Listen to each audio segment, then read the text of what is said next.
Hello दोस्तों, the study bye Varun channel पर आपका स्वागत है। दोस्तों, आज के इस वीडियो में हम लोग ब्रह्मपुत्र नदी और उसकी सहायक नदियों के बारे में पढ़ेंगे। इसमें देखेंगे कि ब्रह्मपुत्र नदी कहाँ से निकलती है और ये कहाँ अपना मुहाना बनाती है और इसकी सहायक नदियाँ कौन कौन सी हैं।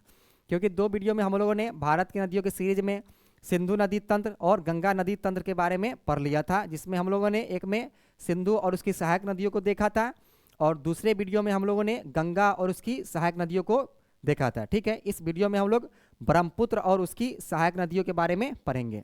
चलिए शुरू करते हैं। सबसे पहले हम लोग देखते हैं कि ब्रह्मपुत्र नदी निकलती कहाँ से है। ठीक है, तो ब्रह्मपुत्र नदी की हम लोग बात करें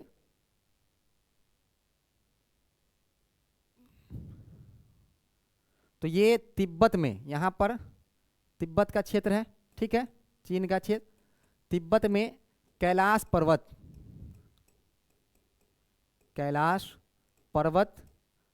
के पास मानसरोवर झील के निकट चेमायुंगडुंग नाम का एक ग्लेशियर है। चेमायुंगडुंग ग्लेशियर के निकट से क्या होता है, इस नदी का उद्गम होता है। ठीक है, कहाँ से? तिब्बत में कैलाश पर्वत के निकट मानसरोवर झील के पास चेमायुंगडुंग ग्लेशियर से इसका उद्गम होता है। और इसका नाम तिब्बत में क्या होता है? इसका नाम होता है सांगपो। ठीक है, तिब्बत में इसका क्या नाम हुआ? सांगपो। ठीक है, और मानसरोवर झील की हम लोग पहले यहाँ बात करें तो मानसरोवर झील से निकट से क्या होता है, तीन नदियाँ निकलती है। एक तो ये ब्रह्मपुत्र, दूसरा कौन है, राक्षस ताल झील से सतलज नदी, और एक सिंधु नदी निकलती है इसी मानसरोवर झील के निकट से। तो कभी एग्जाम में पूछे कि मानसरोवर झील के निकट से कौन कौन सी नदियाँ निकलती है, तो यही तीन, सतलज, सिंधु और ब्रह्मपुत्र। ठीक है, तो सांगपो कहाँ नाम है ब्रह्मपुत्र का? तो तिब्बत में। जब ये हिमालय के सिंटेक्सियल मोड़ के कारण जब ये मुड़ती है हिमालय का क्षेत्र, तो इसी से क्या होता है, इस नदी का भी घुमाव हो जाता है। ठीक है, तो यहाँ पर ये एक दर्रा है अरुणाचल प्रदेश में जिसका नाम है यांगदाप दर्रा, उसी से होकर क्या होती है, ये भारत में प्रवेश करती है। ब्रह्मपुत्र नदी अरुणाचल प्रदेश में यांगदाप दर्रे से होकर प्रवेश करती है। ठीक है, वहां पर इसे कहा जाता है दिहांग या सियांग। ठीक है, उसके बाद बात करें, जब इसमें आकर के एक नदी जिसका नाम है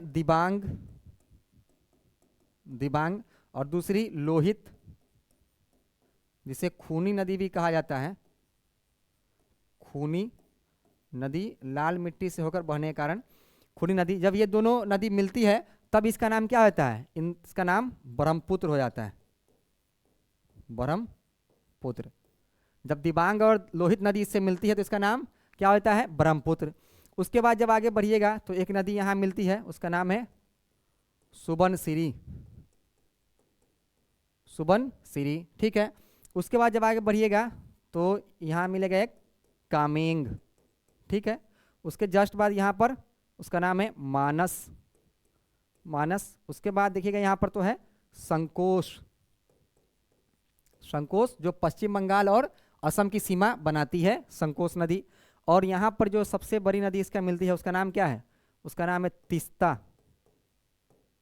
ये सिक्किम में जेमू ग्लेशियर के पास से निकलती है। ठीक है, ये क्या हो गया, दाहिने तरफ की नदियाँ हैं किसकी, ब्रह्मपुत्र की।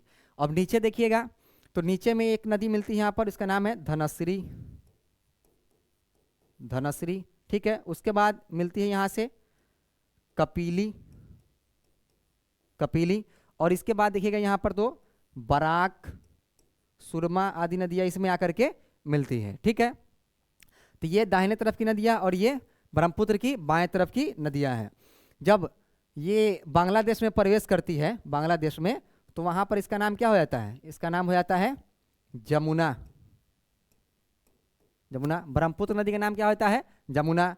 और जब इसमें आकर के पद्मा नदी, गंगा जिसे बांग्लादेश में पद्मा कहा जाता है, जब इससे मिलती है तो इसके क्या होता है, इसके आगे इसका नाम हो जाता है मेघना। और कहाँ गिरती है जाकर के, बे ऑफ बंगाल में, बंगाल की खाड़ी में। तो हम लोगों ने देखा निकलती कहाँ से है, तो ये निकलती है चेमायुंगडुंग ग्लेशियर, कहाँ से, तिब्बत से, और वहाँ इसका नाम क्या था, सांगपो। उसके बाद ये अरुणाचल प्रदेश में एंट्री करती है किससे, यांगदाब दर्रे से, वहाँ पर इसका नाम क्या है, दिहांग या सियांग। उसके बाद इसमें जब दिबांग और लोहित नदियाँ आकर मिलती है तो इसका नाम क्या हो जाता है, इसका नाम तब हो जाता है ब्रह्मपुत्र, ठीक है। और उसके बाद इसमें आकर के सुबनसिरी, उसके बाद कामेंग, मानस, संकोश और तीस्ता, ये इसके दाहिने तरफ से आकर मिलती है। और बाएं तरफ की बात करें तो ये दिबांग, लोहित, धनश्री, कपिली, बराक, सुरमा आदि इसमें आकर के बाएं तरफ से मिलती है। और जब ये बांग्लादेश में प्रवेश करती है तो इसका नाम क्या हो जाता है, इसका नाम हो जाता है मेघना। और जब पद्मा नदी से मिलती है गंगा से तो इसका नाम हो जाता है मेघना हो जाता है। और जब ये बांग्लादेश में रहती है तो इसका नाम जमुना रहता है, ठीक है। तो ये गिरती कहाँ पर है, बंगाल की खाड़ी में, ठीक है। उसके बाद बात करें तो सुबनसिरी नदी के निकट अपने साथ लाए अवसाद को क्या करता है, ये रास्ते में धीरे धीरे छोड़ रहा था, ठीक है। छोड़ते छोड़ते क्या हुआ कि यहाँ पर एक नदी द्वीप का निर्माण हो गया, ठीक है। अपना रास्ता बदल लिया, यहाँ पर क्या हो गया, एक नदी द्वीप जिसका नाम क्या है, माजुली, ठीक है। माजुली क्या है, ये दुनिया का सबसे बड़ा नदी द्वीप है और उसके साथ ये एक जिला भी है, ये असम का क्या है, एक जिला भी है। उसके अलावा यहीं पर देखिएगा एक जगह है जिसका नाम है डिब्रूगढ़, डिब्रूगढ़, ठीक है। उसके बाद आइएगा इधर तो यहाँ देखिएगा एक जगह है इसका नाम है तेजपुर, ठीक है। तेजपुर के बाद देखिएगा तो यहाँ पर आपको मिल जाएगा गुवाहाटी, गुवाहाटी, और यहीं मिल जाएगा आपको असम की राजधानी दिसपुर, ठीक है। उसके बाद जब आगे आइएगा यहाँ पर तो आपको मिल जाएगा यहाँ धुबरी, धुबरी, ठीक है। जिस पर क्या है, राष्ट्रीय जलमार्ग संख्या 2 जो सदिया से धुबरी तक जाती है, राष्ट्रीय जलमार्ग संख्या 2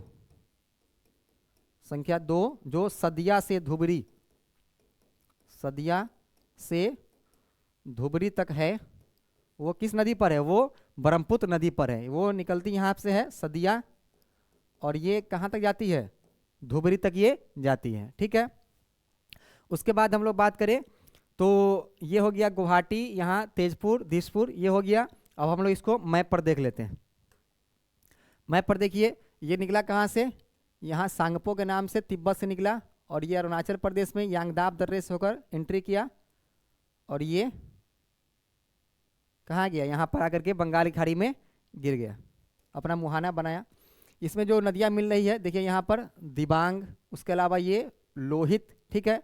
उसके बाद यहाँ धनश्री, यहीं पर देखिएगा तो एक नदी है जिसका नाम क्या है, इसका नाम है कपिली, कपिली। आगे देखिएगा तो यही सुरमा, बराक, और लास्ट में जब यहाँ पर आती है तो ये इस क्षेत्र में इसको एक नदी है जिसका नाम क्या है, तीस्ता, जो जेमू ग्लेशियर से निकलता है और आकर के यहाँ बांग्लादेश में इसका नाम हो जाता है जमुना, जमुना। और लास्ट में जब गंगा जो पद्मा के नाम से बांग्लादेश में बहती है यहाँ पर आके मिलती है तो इसका नाम क्या होता है, मेघना, मेघना, ठीक है।